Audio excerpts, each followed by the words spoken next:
Ladies and gentlemen, thank you very much for joining us this morning, and thank you to everyone who is watching online. My name is Ian Wallace. I am co-director of New America's Cybersecurity Initiative and a senior fellow in the International Security Program. I just want to take a few moments to tell you a little bit about New America's Cybersecurity Initiative and why we think an event on cyber insurance is important. First, the initiative. We were established in February last year with the express intent of leveraging New America's strengths on this particularly challenging public policy issue. And let me give you a sort of few thoughts on those strengths. First of those is our capacity to operate outside of the Beltway. Our belief is that cybersecurity is an issue that affects everybody, not just a few people within Washington, D.C. And so we're very pleased to have our first event outside of Washington here in New York. In the next few months, we're going to be opening offices in San Francisco and possibly other cities from there, and we will expanding our events. But we're very clear that although D.C. clearly has a role in this issue, there is a part to play by people in other cities in the United States and elsewhere in the world, and we're pleased to be here. The second strength that we're proud of is our ability and willingness to work with partners. And so we're very happy to be doing this event with Just Security, who provide some of the best analysis and commentary in the security space and have proved very capable partners in the past, and we look forward to doing more work with them in the future. The third strength that we're proud of that I think is relevant is our commitment to pulling in expertise from wherever we can find it to push forward good ideas. And one example of that is our New America Cybersecurity Fellowship Program. And so we're pleased that of our 22 fellows who are writing on various different cybersecurity issues, from the ethics of hacking back to the future of government secrets, we've been able to assemble 3 of those fellows to be here today to address that. Alana Breutman, Harvey Rishkoff, and Trey, Herr. And we look forward to you interacting with their ideas, and so we can take forward some of those discussions and develop our thinking into better papers and better research in the future. And the final and important area of our strengths is our commitment to action-oriented policy research. And that is basically the reason why we believe that issues like cyber insurance are important. It would be very easy for us to sit in DC, write reports that nobody reads, but we really want to make a difference in this space. And we believe that the insurance market and cyber insurance generally is one where the time is right to move forward and use it as a tool to make a difference. The conversation about cyber insurance is not a new one. We know that. But our contention is that now the time is right to sort of re-examine some of the issues. So our second panel today is going to be looking at the incentives and opportunities to push forward with developing a market that encourages cyber insurance. But equally, we believe that in order to have the arguments in place to take that forward, you really need to understand what cyber risk is all about. And so for our first panel, which is going to be chaired by my colleague, Rob Morgus, we're going to look at cyber risk, the components of cyber risk, and what are the building blocks we need to build a case to persuade companies and insurance companies that there is enough information out there, or it's worth creating the incentives on the public policy side to allow that market to develop, to make a cyber insurance market viable and useful. Rob is my colleague at New America. He is a rising star in the cybersecurity policy community. He's written on various things from cyber incident management to internet governance. And I look forward to him introducing the panel and taking forward this interesting discussion. So Rob, over to you. Thanks, Ian, and thanks for joining us early on a Monday. I think we learned our lesson, no 9 a.m. events Monday morning in New York. But we're going to steam forward. So as Ian mentioned, my name's Rob Morgus. I'm a researcher at New America, where I've sort of covered a slew of issues from internet freedom, internet governance, all the way over to cybersecurity, crisis management, and starting to do a little bit of work on risk. To my immediate right is Jen Weedon. She is formerly of FireEye. She's a cyber threat intelligence analyst. To her right is Elissa Doroff, who's of XL Catlin. Is that right? Yeah. Where she's sort of in their cyber practice over there. And then all the way over there is Trey, Herr, who's a PhD student at GW, who's doing a decent amount of writing on cyber risk. So today, we're going to unpack what cyber risk is. There's one main stumbling block that we see in the insurance marketplace. Well, one main one, but there are a bunch.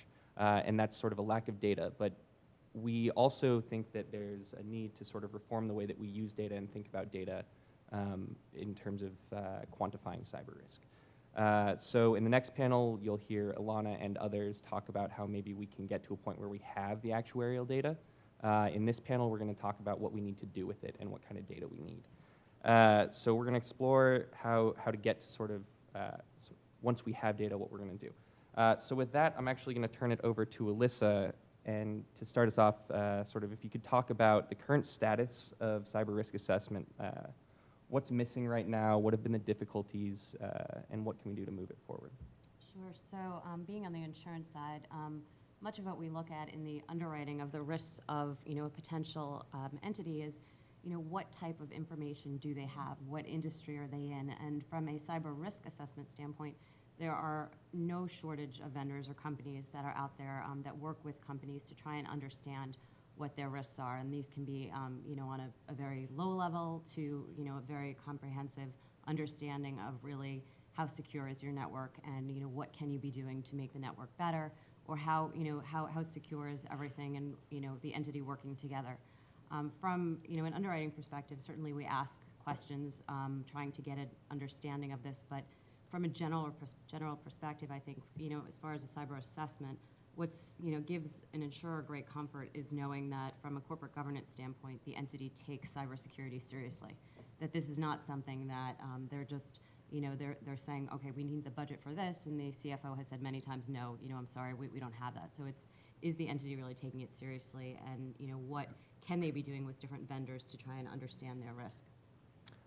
Quick follow-up, what do you look at to determine sort of if an entity is taking cyber seriously? What are the benchmarks? What kind of data are you working with there? I'd say it's very industry specific. Mm-hmm. Have they embraced the NIST framework? Are they using some of those controls and mapping them and really understanding what their risks are? Do they have a CISO? Do they have a team in place? Do they have a written information security plan? Do they have a business continuity plan, and is it tested? It's all of these things, and understanding if a crisis hits, are they prepared to deal with it, and do they have the resources that they need? Mm-hmm. Okay.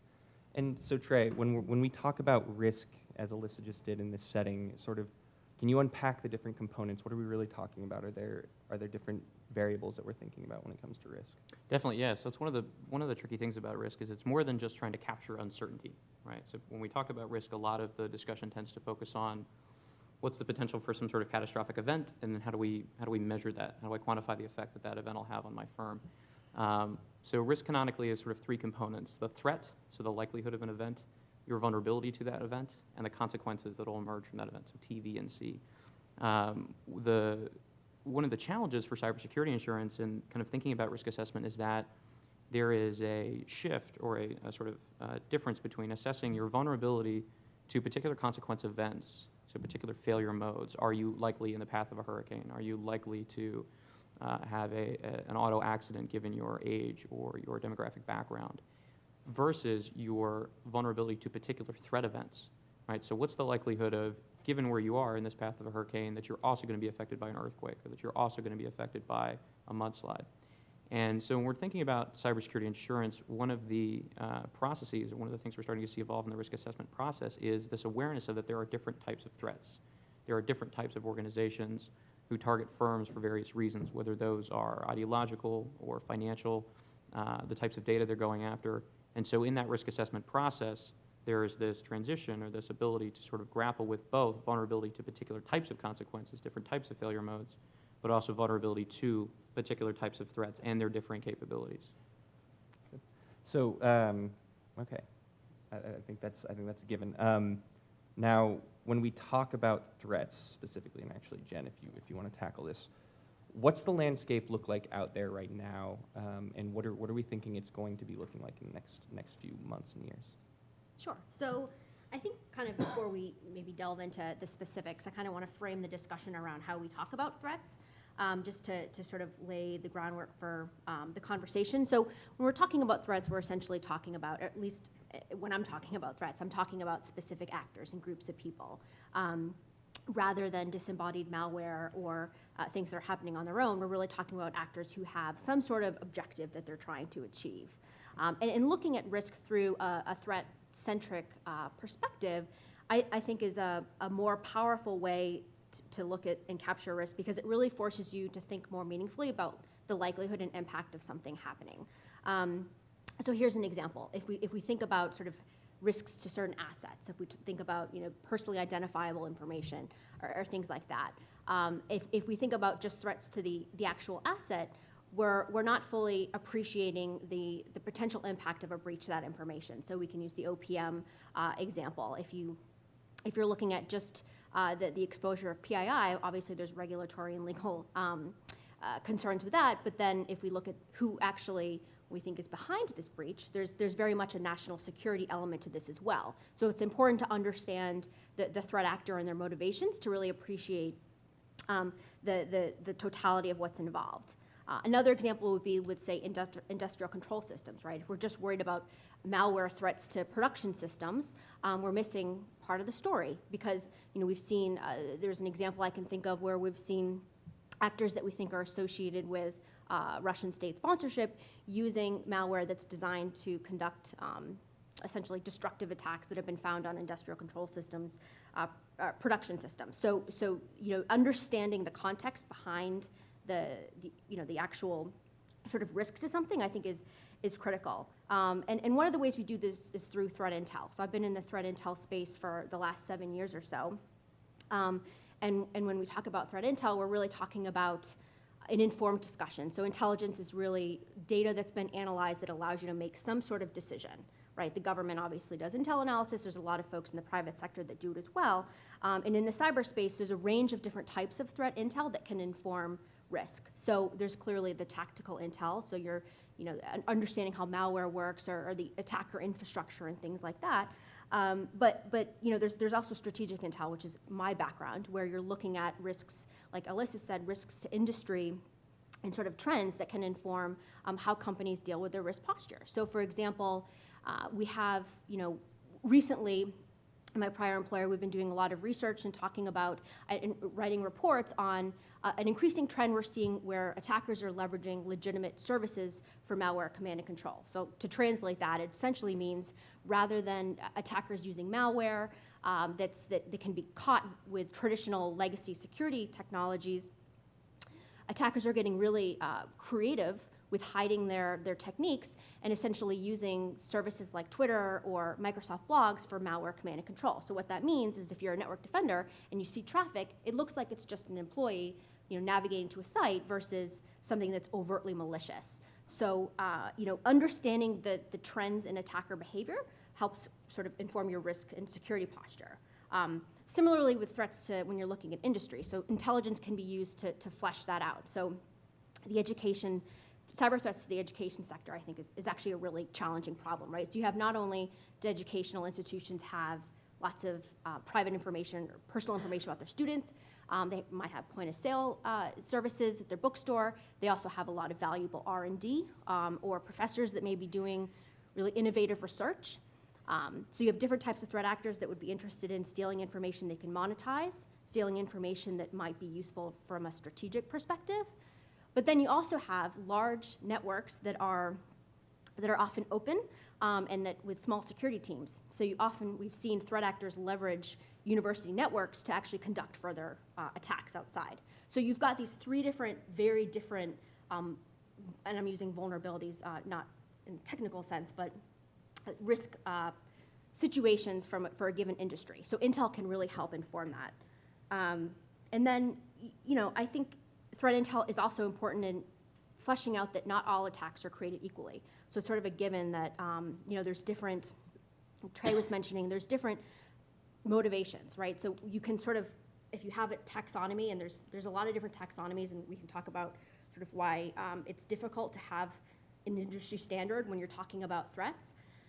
But essentially, looking at objectives, in my perspective, is one of the most useful ways. So if you've got an actor that wants to steal information for some sort of strategic objective versus monetization versus for ideological purposes, but actually those silos are sort of breaking down. So it's useful to think about those, but if you think of an example like the Sony incident, you had actors that were stealing information, exposing information, conducting destructive activity. So you had sort of a conflagration of a bunch of different types of motivations and activities.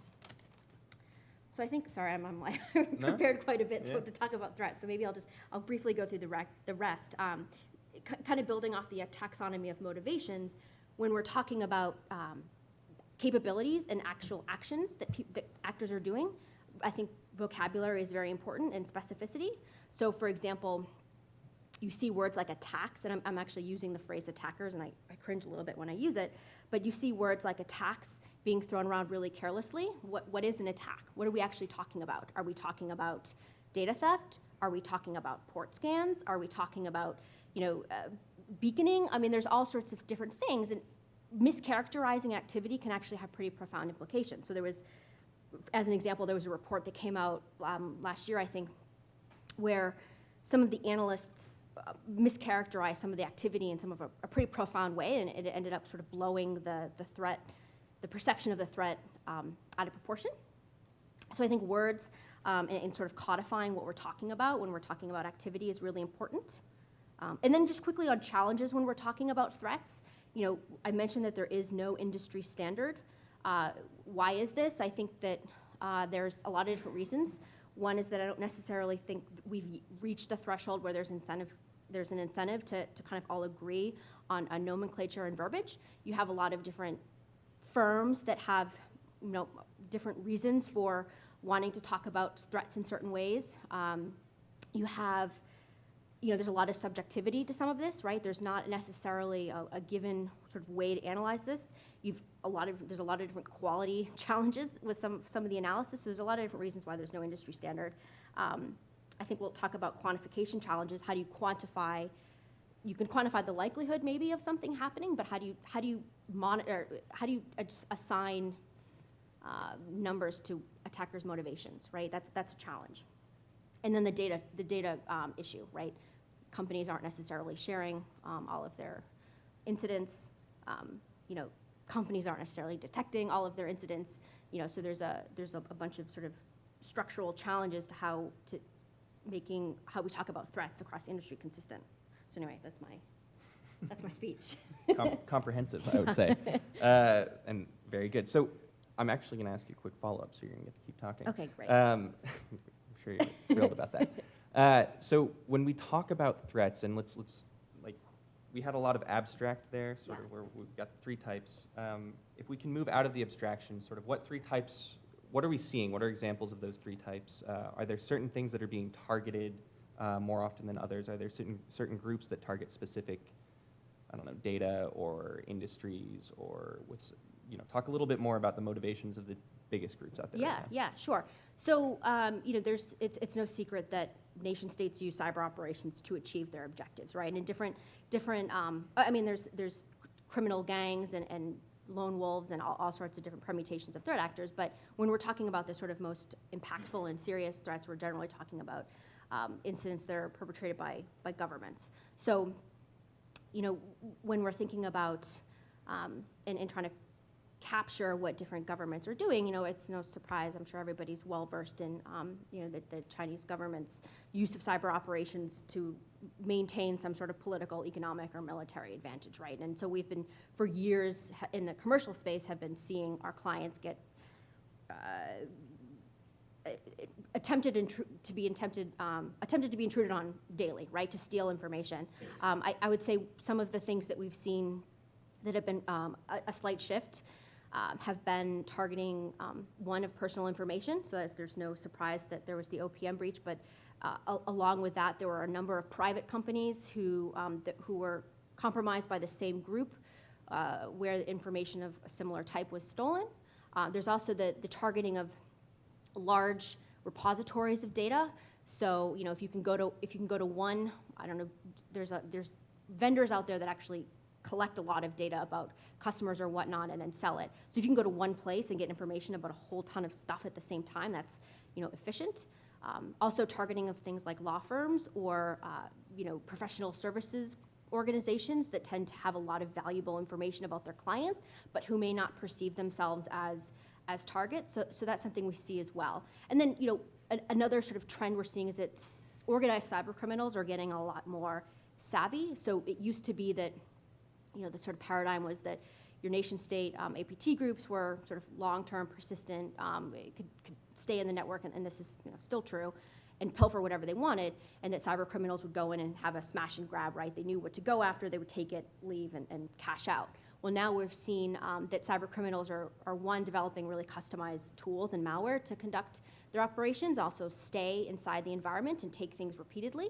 So there's this mesh of capabilities and tools between some of the government actors and some of the criminal actors that also is really challenging from an attribution and analytics perspective. So, and I think that also as companies spend more money on security, as we get savvier, you know, cyber actors are going to get savvier themselves and think of ways to continually circumvent the countermeasures that folks put in place.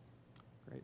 So we have threat, which is this sort of amorphous patchwork of different actors that I think, I don't want to speak for everyone, but we're all pretty on board with the fact that it's going to be very difficult to quantify. But then we have another component that Trey talked about, which is the vulnerability side of risk, which maybe is a little bit less amorphous. I don't know, Trey, if you can talk to me a little bit about how we think about threat when it comes to, or how we think about vulnerability, rather, when it comes to cyber. Right, vulnerability has been the focus of a lot of the existing risk management analysis work. So the ISACA COBIT framework, the...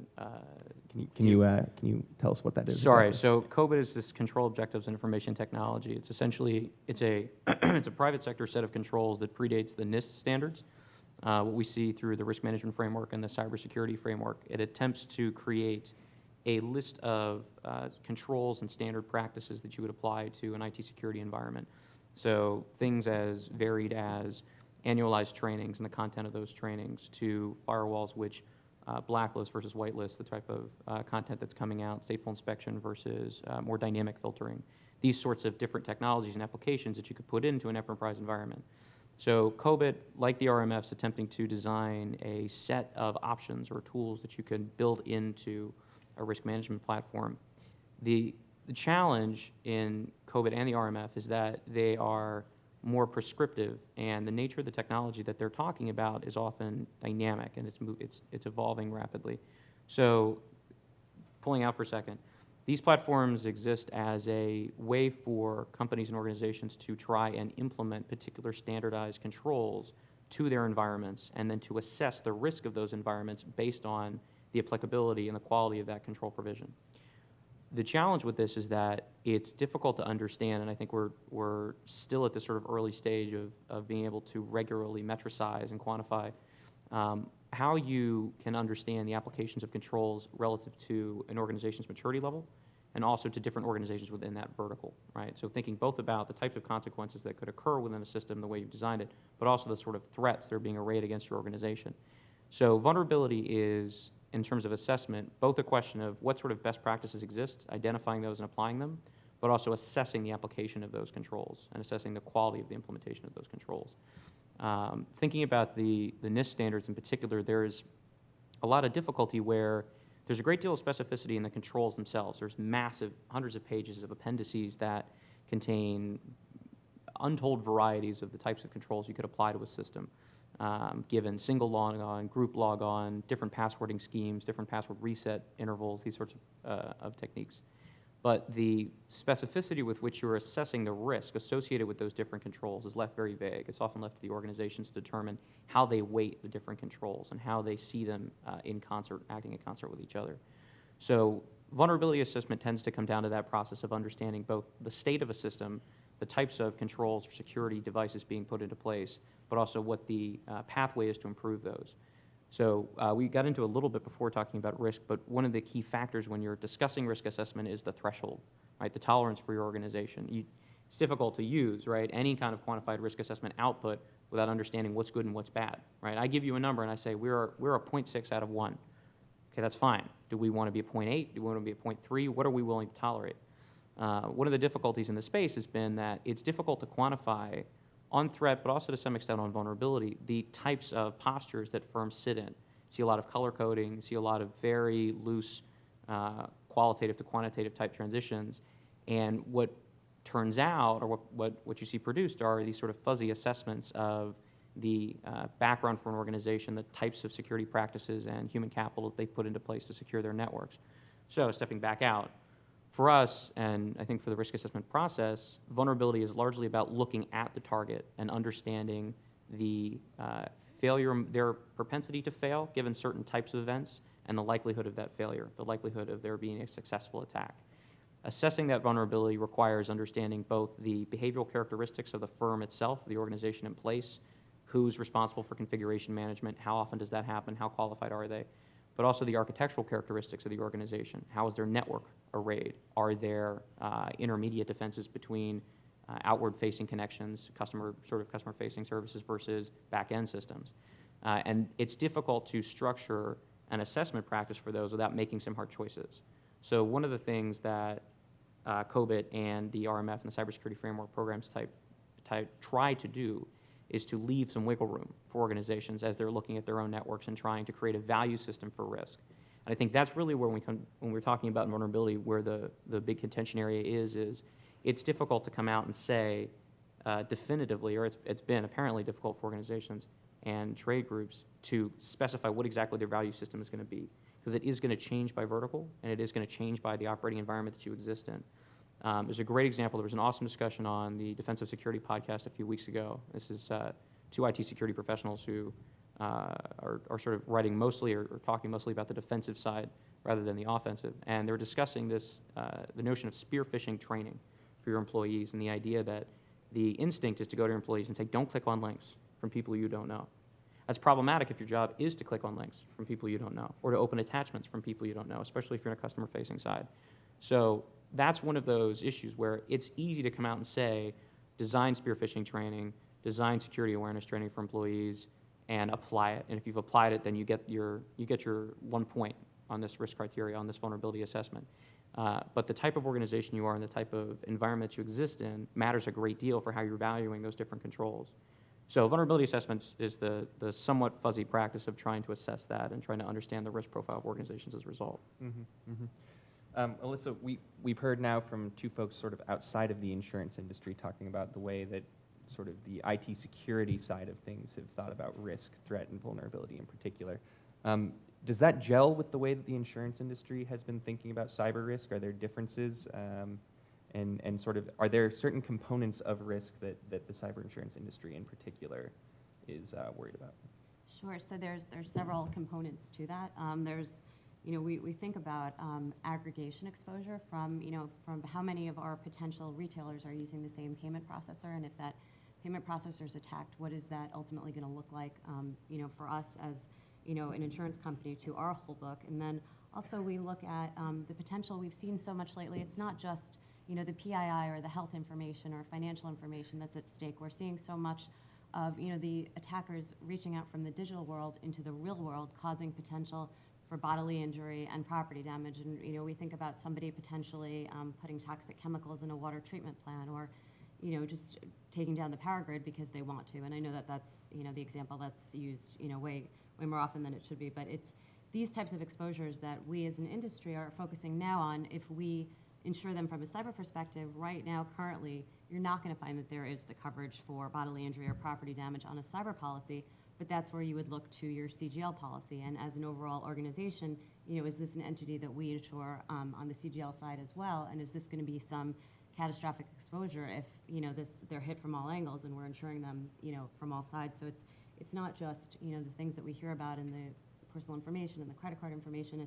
It's more this real type of injury, and so much now with the Internet of Things, and you think about medical devices and everything's connected to a network, and it's the potential for any of that information to be compromised at any time, and potentially even causing death just because somebody, I'm sure we've all seen maybe the Homeland example where somebody hacked into somebody's pacemaker, and just decided they want to play God and kill somebody. But I mean, it's really those scary types of real world incidents.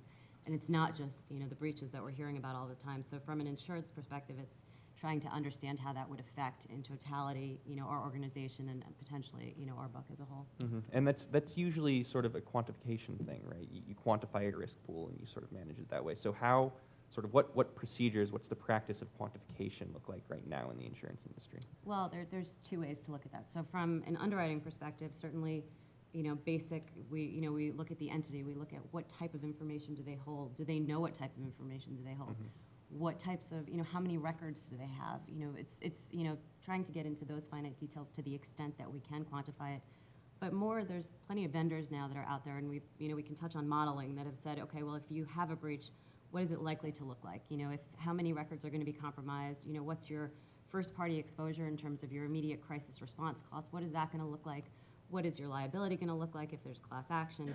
And so there's a lot of companies that are out there that, are working with different algorithms to try and understand, if you have a risk, a breach, what is it going to look like? But I think, the unfortunate thing of what we're seeing is the data just isn't there as it is for other types of insurance. I mean, certainly it is there, it's premature, and, there might be some basic numbers that we can get out of it, but I don't think it's anywhere near as sophisticated as it is in other product lines. Do you think that the traditional methods of quantifying and of sort of looking at risk that the insurance industry is sort of adept at using, do you think that they translate well over to cyber?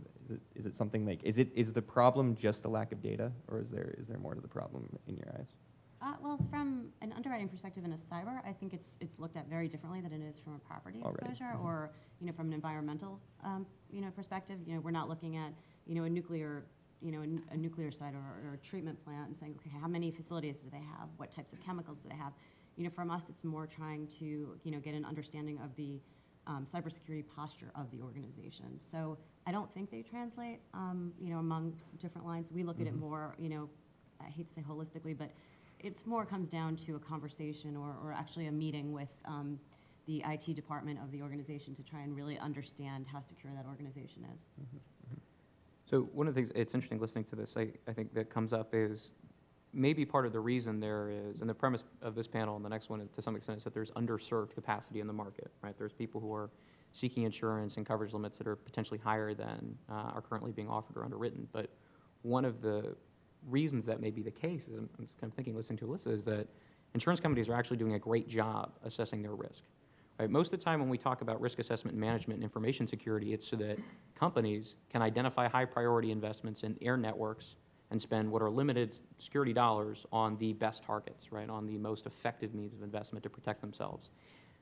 For an insurance company and for a reinsurer, there's a different process involved whereby managing risk could involve selecting away from a client, not insuring someone, or tailoring coverage to be very specific to particular failure modes that you're willing to tolerate.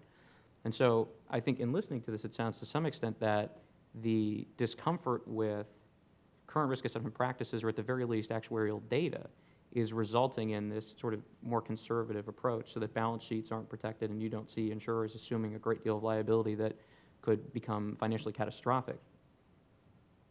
Is that what you're seeing, Elissa? Are you seeing we have a decent sense of what the risk is and it's just too high to insure at this point, or?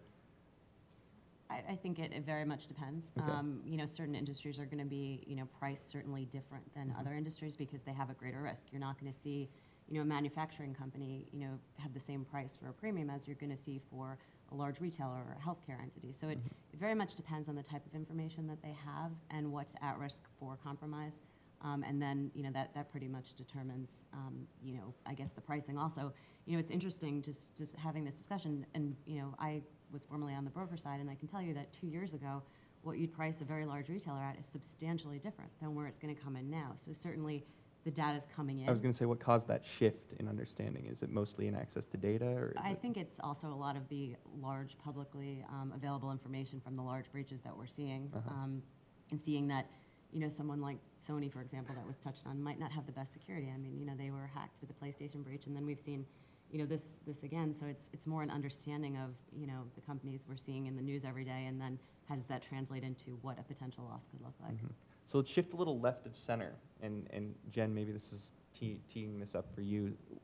What do you see, and what did you used to advise your companies, in particular clients? How did you advise them to sort of minimize their exposure to risk? And if we can potentially break it out into 3 components that Trey talked about, sort of minimizing your exposure to threat, minimizing the vulnerability, and then sort of ways that you can minimize the consequence of attacks. What kind of advice had you been giving companies at FireEye?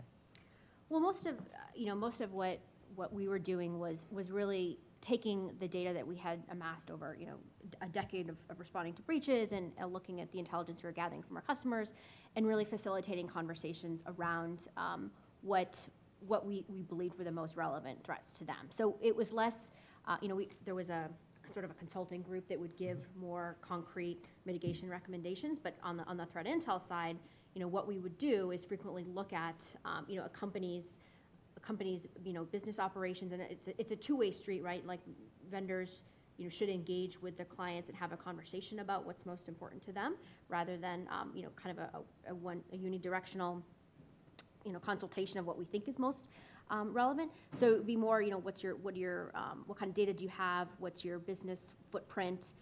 Where are you operating? Different regions, there might be different threats emanating. And then we would sort of walk through the likelihood of certain scenarios happening given historical observations of attacker activity. So, again, most of it was around sort of helping the client sort of think through what was most relevant to them, and then kind of positioning for them some of the scenarios that they were most likely to confront. And then allowing them to sort of make a decision on what mitigation, steps to take. And again, I think it should be, a two-way street where, because each company, there's certainly industry differences, but then even within industries, different companies may have different tolerances, in terms of worrying about their reputation, or, so it's sort of, there's so many different permutations. Yeah. So understanding that there can't really be a cookie cutter approach to it, are there certain baseline activities, behaviors that we're seeing that many companies right now aren't necessarily following but could be? You mean like in terms of cybersecurity best practices, things like that? Yeah, sure. There's, clearly, there's a lot of, right now, one of the big things that we saw a lot of in the breaches that we responded to was, the leveraging of third-party credentials to get in the door, right? So making sure that, if you're, whoever you're doing business with, whoever your partners are, things like that, that you sort of embedded or involved in having discussions with them about their security practices, basic things on network segmentation, and making sure that, there's certain, you're once you've identified what your critical assets are, making sure that, it's not easy to get to them. There's a lot of, even we've seen a lot of in the last year an uptick in use of attackers getting access to our personal devices and getting through the door that way.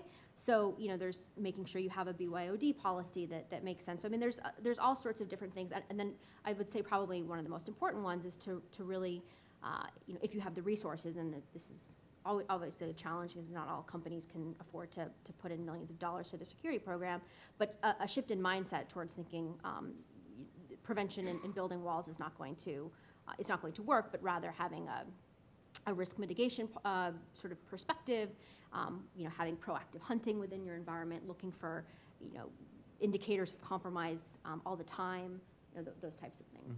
And Elissa, when you're underwriting, what sort of behaviors are you sort of requiring, mandating in the policies? You mean when we're looking at a potential? When you're risk? looking, yeah, when well, you're looking. very much what Jen just Okay. said. Do they have a written information security plan? Do they have a plan in place, and has it been tested? Is there network segregation so that if somebody hacks into one network, they're not going to gain access for example, if somebody sends an email to a corporate executive in the corporate email and that has it's a phishing email and the executive opens it, are they then going to gain access to, their SCADA systems, their industrial control systems? So the network should be segregated so that, that's not going to happen. Is there a data classification scheme? Do the employees have credentials that only allow them to access the information that they only need to do their job? I mean, it's basically, those types of internal controls, but more so from a regulatory perspective. I mean, certain industries obviously are governed by different regulatory oversight, and so for healthcare entities, of course, are they compliant with HIPAA and high tech? And as business associates, do they know what their responsibilities are? And for retailers, are they aware of what their potential fines and penalties are for noncompliance with FTC oversight? So it's very much the internal controls and procedures, and then of course how compliant are they with the appropriate regulatory body? So you're finding a lot of utility in the frameworks and the regulatory frameworks that we've seen sort of rolled out over the last 5 years. Yes, very much so. Okay. And we've actually just redesigned our our current application based on the NIST standards to try and understand the controls and procedures and map that back to the framework so that we really can gain a comfort in the fact that they're embracing this and they're using that as a standard of care. Interesting. So we've talked a lot about sort of vulnerability, the threat side of things, but we've as of yet danced around the elephant in the room, and that is consequence.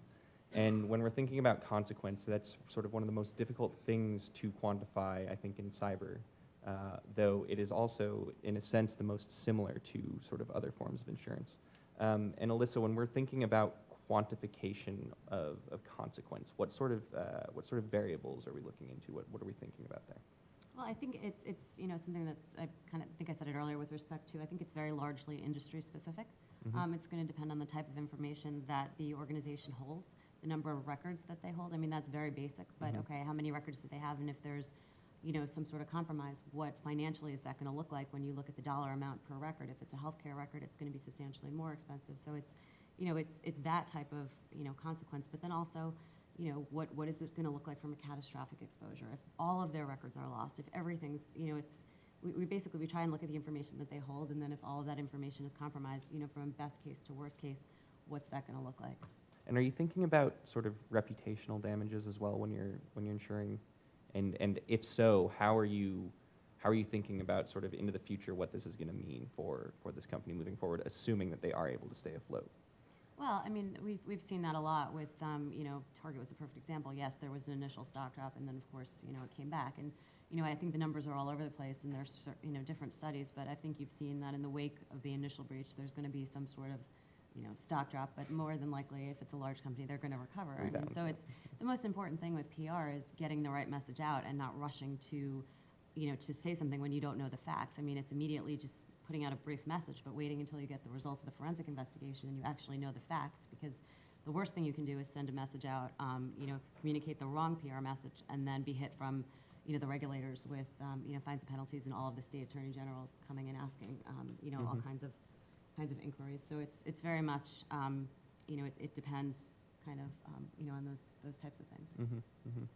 Jen, do you want to jump in? Yeah, I just had a quick question, and maybe, I don't know if maybe you don't have an answer for this, but in terms of assessing the sort of strategic consequences of a breach, so a really common scenario that we encountered at previous jobs is where customers were breached around sort of mergers and acquisitions, right?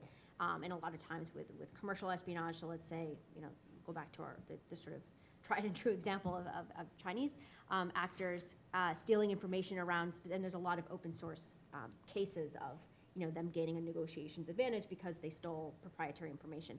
So clearly there's implications with less than favorable terms for a deal if your negotiating partner has an inside edge. But what about the long-term implications of like eroded market influence, or a lessened ability to somebody else get something to market faster, right? Because they've stolen proprietary information. How do customers ask how to think about that from a monetization aspect? Does that make sense? Okay, so I think there's two questions there. So the Yeah. first, I think you're asking about, well, theft of IP, theft of intellectual property. So Right. on a cyber policy, it's important to note that there, you touched on professional services firms and the corporate confidential information that they hold that's at risk, or litigation plans from a law firm. On a cyber policy, you will have coverage for theft of corporate confidential information, but only if it's that of a third party. So if you're holding it for somebody else, then yes, you're gonna, if that information's compromised, there's a lawsuit brought, the liability portion of your policy is gonna respond. If it's your own information, like a trade secret that's Yeah. stolen, unfortunately, the cyber policy is not gonna respond. There Oh, is okay. other coverage available, but that's not something that we're gonna talk about right now. Okay, thank That's not you. my- yeah. It's interesting hearing that. No, I mean, as we're seeing cyber come out of these sort of general commercial liability provisions, that there is still a sort of halfway sort of foot in each camp situation where the coverage is mostly limited to, right, use cases we've seen or failure modes we've seen of stolen customer information, stolen B2B type information. I wonder to some extent, as we're talking about this, we don't necessarily need to assess all consequences, and we don't really need to be able to quantify even most consequences. It's really, from the insurance industry standpoint, just a question of finding the equilibrium point where we're able to assess the consequences that customers expect and can therefore cover under insurance provisions that they're interested in. It was it's interesting listening to this. There's AIG's Tracy Gella was quoted a couple of months ago as talking about how the context seemed sort of very prominently placed, but they were talking about coverage provisions and how AIG would turn people away, right? And so it's a badge of honor, I think, to some extent for AIG to talk about the selectivity of their process. After Anthem was breached, they did get coverage again, and I think it was under a provision that forced a $25 million deductible on them out of a $100 million policy.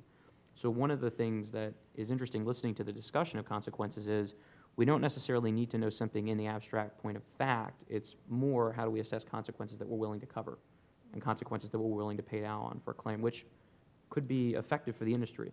Yeah, I think the next panel is going to touch on this a bit, but it's fine if we do too. The problem there is that the consequences that the insurance industry necessarily want to cover right now, and this is sort of my own personal observation, don't necessarily match up with exactly what the clients of the sort of the buyers of insurance would necessarily want covered. Is that what you're seeing in your experience as well a little bit right now, Elissa? I think it depends. Yeah. There's the coverages have certainly been around for since the late 90s, and 90s, they've yep. certainly been evolving and changing. And years ago, you would never think you'd be able to find coverage for fines and penalties, and certainly it's caveated where it's insurable by law in the state. But they have come into dependent business interruption. I mean, certainly if your cloud provider goes down and you can't conduct your activities, you're going to have coverage under your policy. So the policies certainly have become broader, I'd say. So it kind of depends on what the client's appetite is, what they're looking for. I mean, if they're a retailer, they're certainly going to want coverage for PCI fines and penalties. If they're a healthcare provider, they're going to want to know that if there are fines and penalties, which can be very large, and even very small number of records impacted, they're going to want to know that if OCR assesses a fine and penalty, that they're going to have coverage for that as well. And certainly, if they're manufacturing, their business interruption is going to be the most important component. So certainly, the policies are, I hate to say cafeteria plan, but there are a menu of coverages. Generally speaking, you're going to have your crisis response and your third-party liability, and then you just work with the certain company to figure out exactly what they're looking for, and obviously what their spend is too. Okay. Well, I think with that, do we have any questions out there?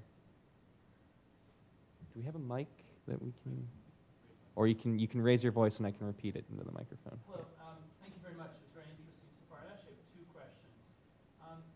Probably for Elissa, how confident do you feel in your industry's ability to really assess the level of preparation and maturity at the organizations you're underwriting? And the second part, or the second question is, do you think that cyber insurance can actually introduce a sense of complacency into organizations? So, very similar to automotive insurance. I'll answer your second question first.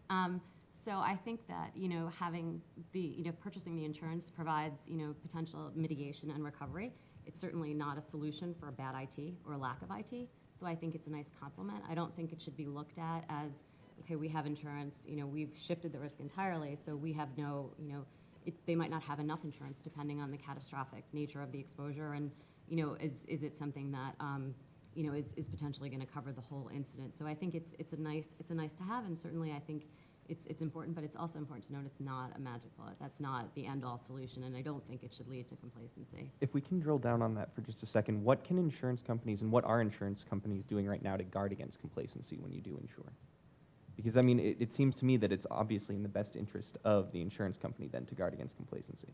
Well, I mean, the underwriting of a given organization is only a snapshot in time of that particular risk, of what they represent on the application, and the information that we feel comfortable. And to get to your first question, so I don't forget, it's not so much, what do we look at in, in insurance, how do we feel comfortable with the risk?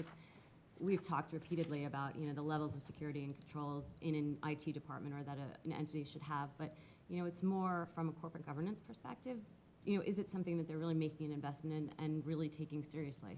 And that they're not, just going to purchase the insurance and shift it off because we're not going to underwrite the risk. We're not going to feel comfortable with them if that's the case. So it's kind of twofold. We want to feel comfortable as we can with the entity, and then of course, knowing that they have the insurance, hoping that they're ongoing and monitoring and doing everything that they're representing on the application throughout the duration of the policy. But there's no check-in, so to speak, to your question. We're not every couple of months checking in on the entity because it's kind of a conflict of interest. So it's just that snapshot of time is what we need to feel comfortable with. Have there been thoughts of a third-party audit system? Certainly we provide many, as do many of our competitors, provide ongoing tools and training and resources. So it's something that it's more voluntary, and we provide those resources in the hopes that it will keep the insured, make them, safer, better risk. But certainly there's no monitoring from our perspective. I mean, if they want to use the tools, which we hope that they do, then that's great. But no, there's no ongoing monitoring throughout the duration of the policy unless there's some sort of breach and it's a material deviation from what was represented on their application, and then that just gets into coverage litigation. It's kind of different. Thoughts from the other two on complacency or maturity? I don't know, it's interesting listening to the discussion, right? The expectation, I think, in certain instances is that as an insurer, once you've chosen to put risk on your balance sheet, your interest is in trying to encourage mitigation of especially point hazards that you've identified with a client. So I'd be curious to understand maybe a little bit more about where, if any, and certainly it's an adjustment culturally, but where that notion of a conflict of interest exists. If I have a client and I am able to sort of recommend best practices and then evaluate and recommend new best practices on a regular basis to try to mitigate some of that risk. Certainly we can recommend, but we're not going to actively monitor their system to make sure that they're adhering to, the different password, management scheme, or the patch management process, or, that their BYOD policy is, we're not making sure that everything throughout the duration of the policy is as it says it is, because you expect that when they materially represent something on an application, it's a contract, it's legal, it's binding. If something's incorrect, then, the contract itself is void. So that's, where there's some sort of conflict of interest. If, we're not going to actively do that. We accept what they represent as true. Go over to Harvey. Sure. So very interesting panel. So I have two questions. First is, a lot of people are saying that they can use the general liability as being covered. So I'm curious about how you see traditional insurance general liability versus specific cyber insurance, what the advantages and disadvantages that are. And second of all, that a lot of insurance companies are generating questionnaires they're giving to their clients. I'd like you to maybe address what is the extent of those questionnaires, and how you perceive what those questionnaires will do vis-a-vis clients. How would you use I think we'll start with Elissa probably on So those again. as far as the CGL policy, I think that it's pretty clear. Last year, I believe it was last year, ISO came out with specific cyber exclusions. So if you have a CGL policy and it's a cyber incident, your CGL policy may not respond. So it's very important to know whether those exclusions have been added by endorsement to the policy. And, as touched on earlier, from a bodily injury or... Yeah, sure. It's pretty straightforward. Basically, the CGL policy, and I'm by no means a CGL expert, so I don't want to hold myself out as that, but they do say that if there's a cyber-related incident, they're not necessarily going to respond. So talking earlier, as we talked about a potential catastrophic, a bodily injury or property damage, where typically you would see that coverage fall under a CGL policy, it's really important to note whether that exclusion exists, because if that's the case, you're going to have a complete gap in coverage. And so it's I guess, from understanding the perspectives, this is where the broker's role is really important. It's really, if you have a good broker, the broker is really supposed to make sure there are no gaps among all of your coverages. And so I wouldn't look to the CGL for cyber coverage. That's why you have the standalone cyber policy, where you will have the immediate crisis costs for the forensic investigation, for that PR notification, for the potential credit monitoring and notification of individuals' information who's been compromised, and then of course, the liability. As we've seen, there's no shortage of class actions, and the plaintiff bar is very active in this arena. So certainly the defense and potential settlement costs would be, that's where all of this is going to be found under the standalone cyber policy. So I definitely wouldn't look to the CGL for that. And then in terms of, you said specific questionnaires. Right. Have you created, do you have 20, 30 questions, or what is the nature of those questions? Sure. So the applications have evolved dramatically. It's not a straight property application. It's not, as it would be for, crime. It's very different. It's, more, again, I've said this repeatedly, but more really trying to understand the posture of the organization and if they're taking it seriously. Of course, it's very industry specific. If they're a retailer, we're going to want to know, are they using end-to-end encryption? Is there tokenization? Is there two-factor authentication? How secure is the POS system? If they're a healthcare organization, we want to know what they're doing with those healthcare records, and are they doing everything they're supposed to, because of HIPAA and high tech and regulatory oversight. And certain industries, depending on the nature of, like I said, the regulatory body, and just making sure that they keep the information secure. So there's, I'm sorry. So you say that you're requiring data address to be encrypted, is that the Yes. standard? Yes. And you're saying that requiring that for the insurance? Yes. Well, we ask those questions, and we hope that they do. Yeah. I mean, data at rest, data in transit. You want to make sure there's at no point is it unencrypted. And is that becoming an industry-wide standard? Yes. Totally. I would say so. I mean, I'll let my panel after this exactly. comment more on that. Yeah. And are you seeing a normalization in terms of the types of policies offered across the industry? So you talked about how a lot of GCL doesn't necessarily cover cyber. Is this because the emergence of cyber-specific insurance, and are certain companies still offering GCL that covers cyber events as well? Yes, certainly. I know we work closely with our CGL department I know they've put a cyber-specific affirmative coverage grant on their policy, and they've come to us for the wording. So I will say that certain entities do provide it, but it's the cyber, and I'd say across the board, among all of our insurers, there's a bunch of us in the industry. Some of the bigger players, I'd say the coverages are for the most part pretty consistent. There are some variations here and there, but certainly, you're going to have the first-party coverages and you're going to have the third-party coverages. But the one thing I think that's most important, among the industry, because you've seen, a lot of new entrants and a lot of new companies that really don't know cyber risk as well as they do, and they want to get in the field, but they may not have a claims department. And what a lot of people fail to realize is the most important thing is when you have a claim, are you going to have the people that actually understand the nature of the breach and go to work with the right forensics team, the right vendors to help you resolve that, to the best of their ability. I saw one back behind you. Yes, so going back to the question of conflict of interest, obviously not monitoring throughout the time period, whether or not they're complying with their position, their security posture, where they have the ability to limit it to. But to what extent, at the time of a breach or the claim is made, are you seeing people, or their posture materially different from what they had originally portrayed? I worked on the claims side at AIG for about 6 years, and it's been a while since I've been there, so I would say that I do work closely with our claims group now, but I would say that it's very, I don't want to say it's very rare, it's pretty uncommon, and it has to be a very, very material deviation. It can't just be something like, okay, something that overnight was supposed to work and it didn't that one night, okay, we're going to deny coverage. You can't do that or we wouldn't be in business. So it's very much, it has to be a very, very big material deviation. Thank you for this. I've taken away one thing, but I'm going to have to invest in a company that doesn't encrypt.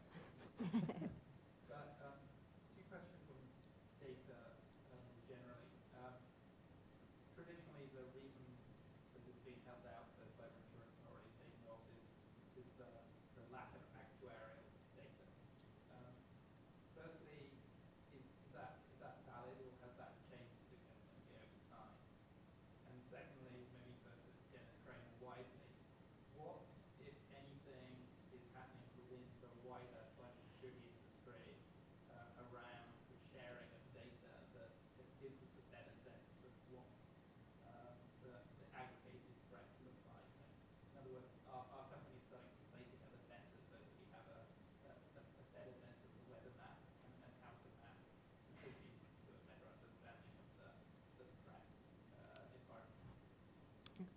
let's start with Elissa with the question about data specifically. Is it really the problem, essentially?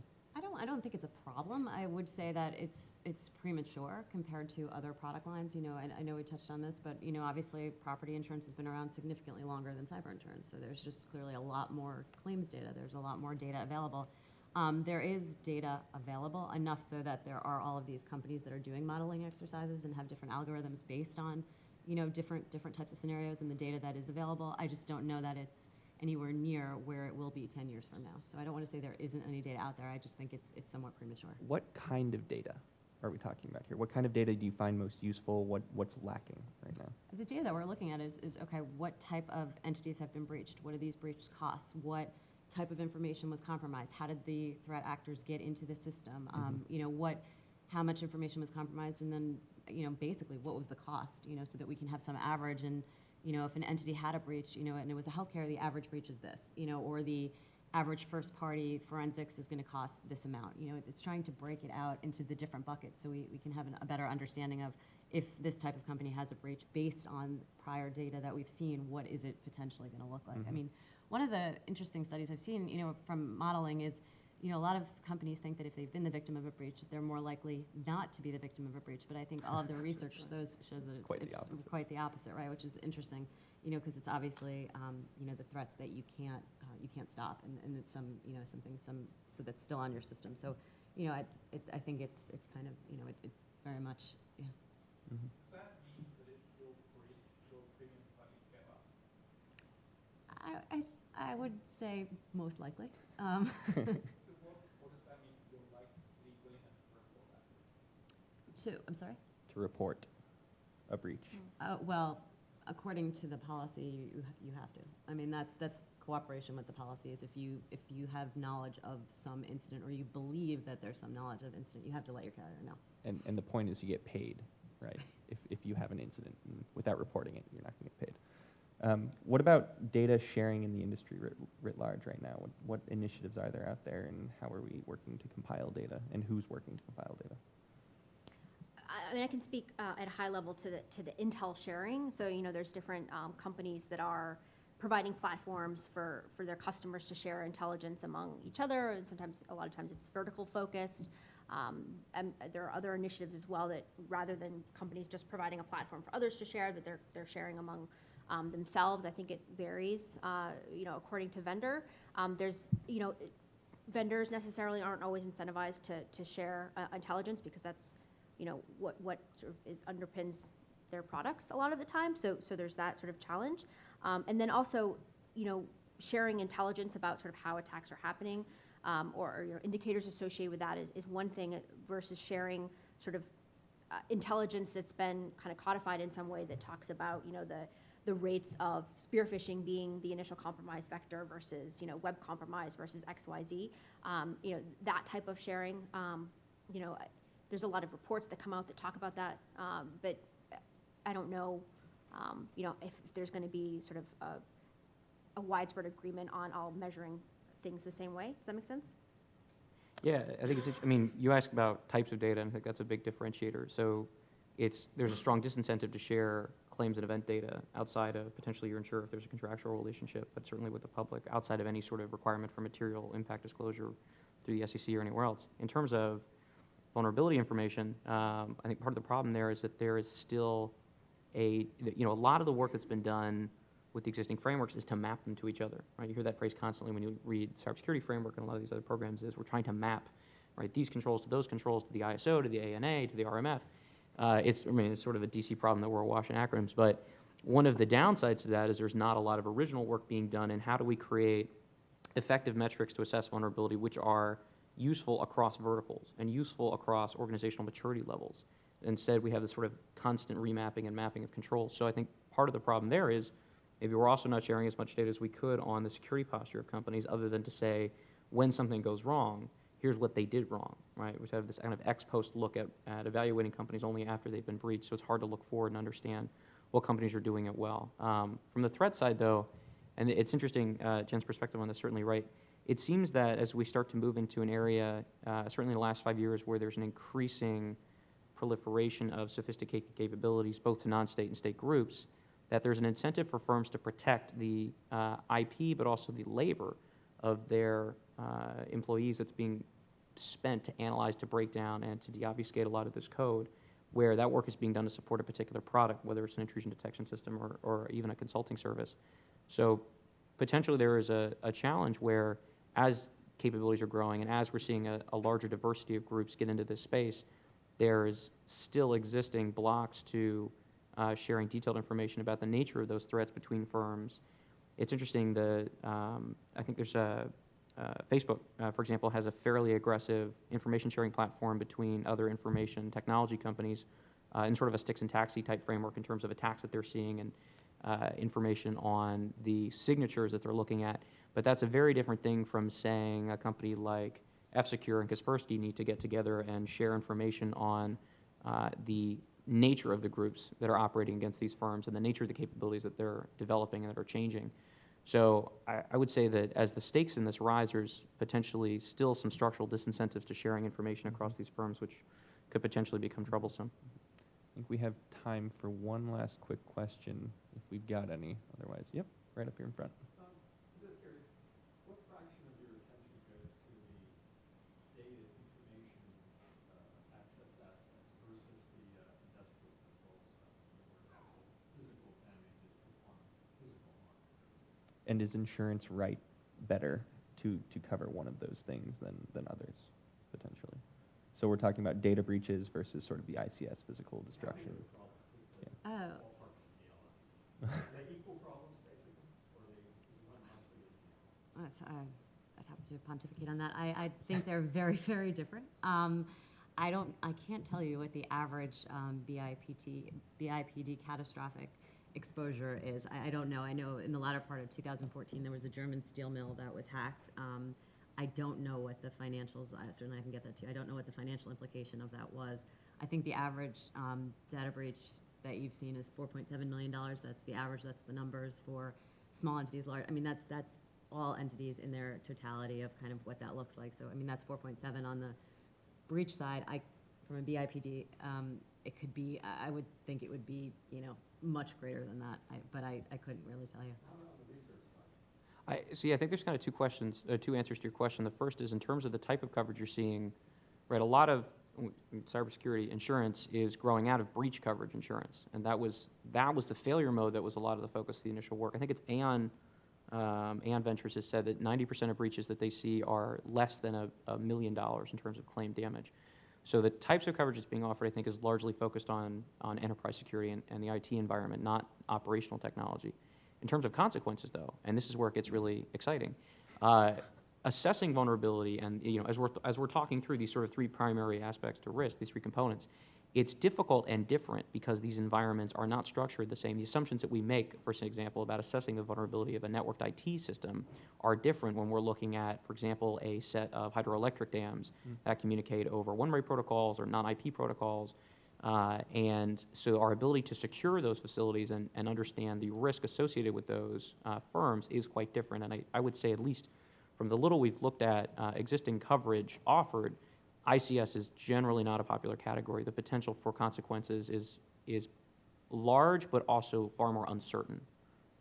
I just one comment to that. I would say that we do have a large number of, or an increasing number of power and utility or energy clients, and so ICS is something that we look at, and there is coverage for SCADA systems and for those types of systems, because obviously there are different operating control systems, and there are affirmative coverage under the policies. Well, let's give some last thoughts, maybe the high-level takeaways that you have from this, starting with Jen, maybe. Yeah, sure. So, I mean, I think that, in the absence, or as we're trying to develop and think about frameworks and gathering data sets to sort of wrap our heads around this problem, there are stopgap measures like the use of threat intel to sort of help guide more discrete and useful conversations around cyber risk.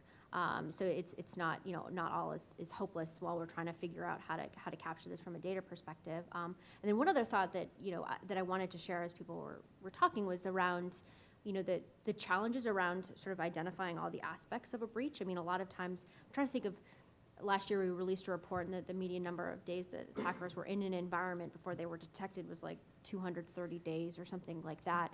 And you know, if you've got a compromise that's multiple years old, you know, sometimes it's really hard to find and gather all the correct forensic evidence. So even we're talking about all of this, but you know, from a practical standpoint, it's actually, you know, it takes a lot of work to kind of figure out the extent of a breach, the extent of a compromise, and you know, there's different vendors that do that. But yeah, thanks. I guess last thoughts, won't necessarily focus on insurance because I'll leave that to the next panel, but I think it's just important to note, you know, as we've seen, mobile devices, technology has greatly improved our lives in many ways. It's made it easier for us to connect. I think what we tend to forget that all of this information, for example, you know, you have a smart fridge at home and it lets you know you're out of milk and it calls Fresh Direct, and you know, all of that is done, you know, rather seamlessly, but at the same point, all of our behavioral metrics are being captured by a network. So, you know, I was having a conversation with somebody at work last week, and it was kind of crazy when you think how convoluted these schemes can get, but you know, we were talking about it. It's okay, say for example, this smart fridge also tracks, you know, the fact that this is a family that orders, you know, 12 bottles of wine every week and drinks and then eats, you know, 8 pounds of cheese. And then this couple, you know, those metrics are captured. This couple goes to apply for health insurance and they're denied, or their premium is higher. So it's kind of scary, but when you think the real world, just I guess it's important to know where all your information is going and know that it's being captured somewhere. Trey? That was terrifying. I'm not getting a smart fridge now, or eating cheese or drinking milk ever again. No, I think the two things that really strike me coming out is first to understand what are the incentives for the insurance industry or we sort of talk about risk assessment, but what's their incentive to do it well? And that potentially, in listening to the discussion, if I'm an insurer, it may be cheaper for me and more efficient for me to try and create narrow coverage provisions and be a little bit more aggressive about understanding the contractual obligations of my clients in terms of meeting and maintaining those provisions and meeting and maintaining the standards that they profess to, rather than necessarily solving what is an immensely hard problem that we haven't yet really figured out, which is how do you assess risk holistically and well over time.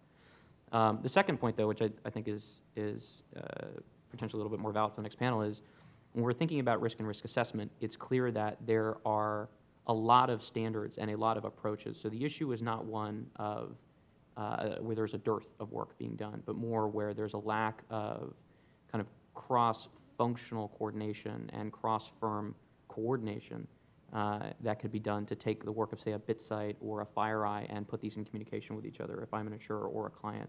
So maybe that's a potential area for growth. Great. Well, join me in thanking the panelists. I think we're going to take about a 5-minute break so we can get the room reorganized, and we'll head right back in for the second panel. So thanks.